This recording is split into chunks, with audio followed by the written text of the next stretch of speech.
Your child finished their homework in 20 minutes tonight. Open the laptop, type the question into ChatGPT, got the answer, close the laptop, done. And you sat there thinking, that was fast, maybe even impressive. But here's what nobody told you about that moment. For the first time in 100 years, the generation doing homework that way is scoring lower on intelligence tests than the generation before them. Not a little lower. Lower across reading, math, memory, and problem solving. In 80 countries simultaneously, your child has access to more information than any generation in history, and it's making them less capable of thinking. That's not an opinion, that's data. And it started inside the homework routine you're watching every single night. Stay with me, because what comes next took researchers 6 decades to figure out, and most parents will never hear it from their kids' school. For most of the 20th century, something remarkable happened. Every single generation scored higher on intelligence tests than the one before it. Not just by a little. About 3 IQ points every decade. Decade after decade. For nearly 100 years. Researchers called it the Flynn effect, named after the scientist who discovered it in the 1980s. The gains came from better nutrition, better schools, more access to information. Each generation was measurably sharper than their parents at the same age. That trend held through the silent generation, through the baby boomers, through Gen X. Every single time, up. It was one of the most consistent findings in all of modern psychology. So consistent that scientists stopped questioning it. It just kept happening, generation after generation, like clockwork. Then something changed. Gen Z became the first generation in modern history to break that streak. Not plateau, break. Neuroscientist Dr. Jared Cooney Horvath testified before the United States Senate Committee on Commerce, Science, and Transportation earlier this year and said it directly. Gen Z is less cognitively capable than previous generations. Despite spending more time in formal education than any group before them, military IQ tests from Finland, Norway, Denmark, Estonia, Britain, France, the Netherlands, and Australia all show the same decline beginning in the mid-1990s. This is not one country's problem. It's a pattern across the entire developed world. And the number that stops most parents cold. The average IQ in the United States right now is approximately 98. In the early 2000s, it was 102.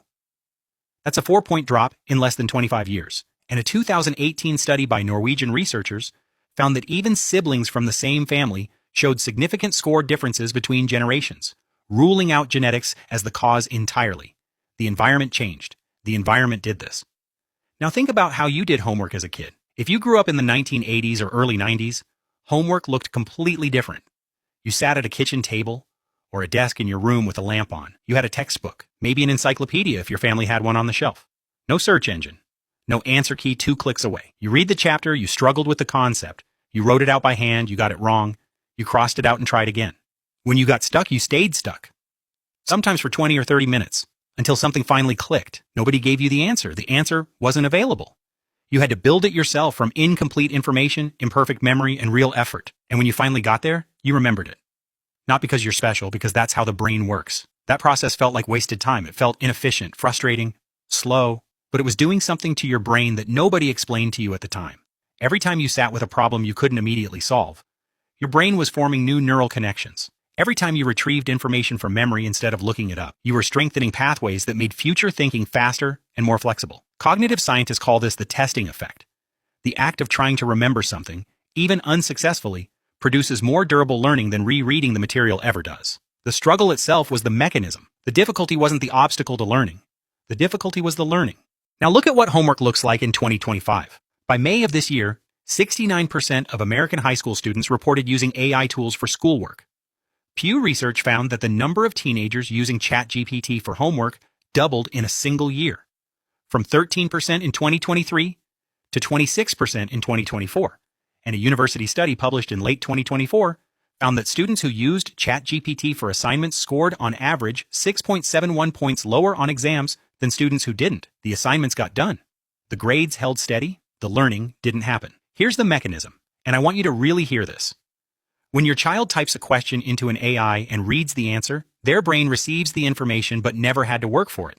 Think of it like a muscle. If you strap someone into a machine that lifts the weight for them, their arm moves, the motion happens, but the muscle receives no stimulus. It doesn't grow. The brain works exactly the same way. The neural pathway that should have formed from the struggle, the retrieval, the error correction, it never gets built. The brain, like any biological system, develops through resistance. Remove the resistance, and you remove the development. What looks like learning from the outside is intellectual automation on the inside. Dr. Horvath presented a 6-decade study to Congress showing that as technology entered classrooms, learning outcomes consistently declined.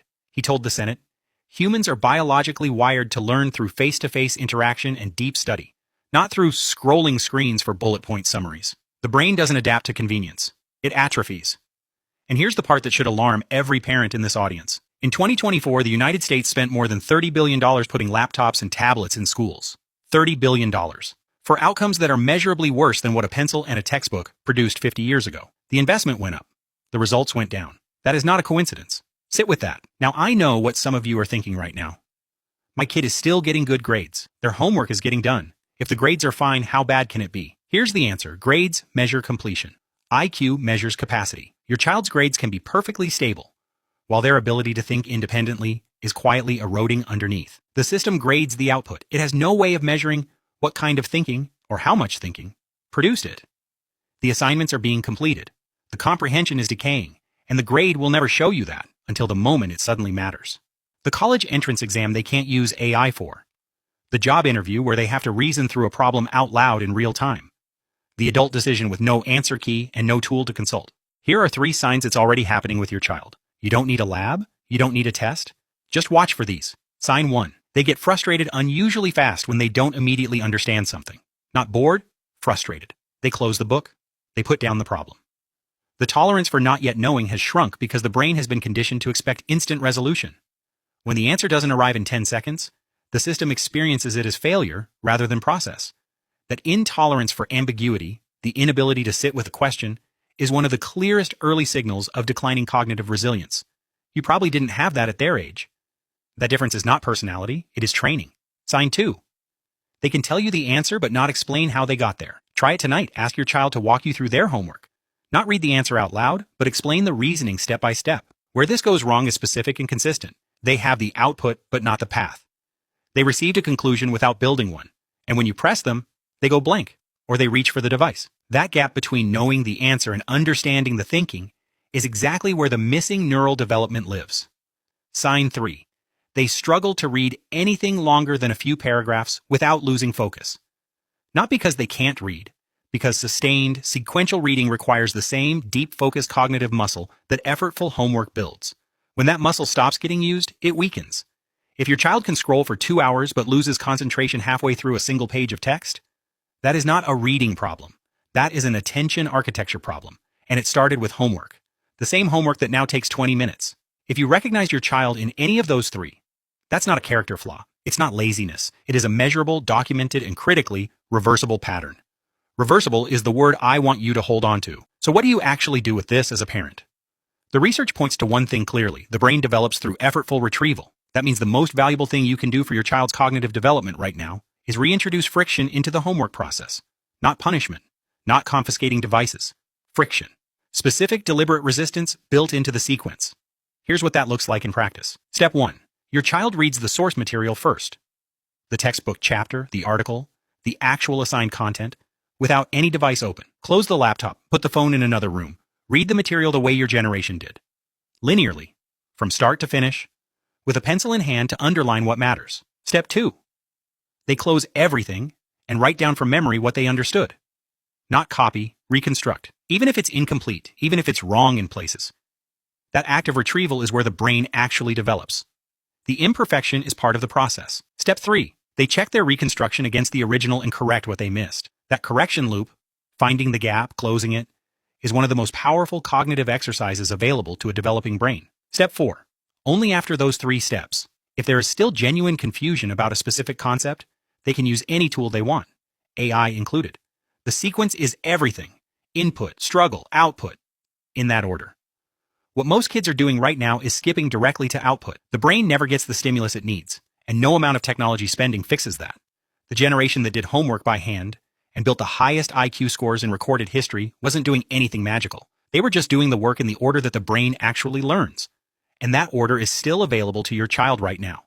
The biology hasn't changed, the tools have, and you are the one variable that determines which one wins inside your house.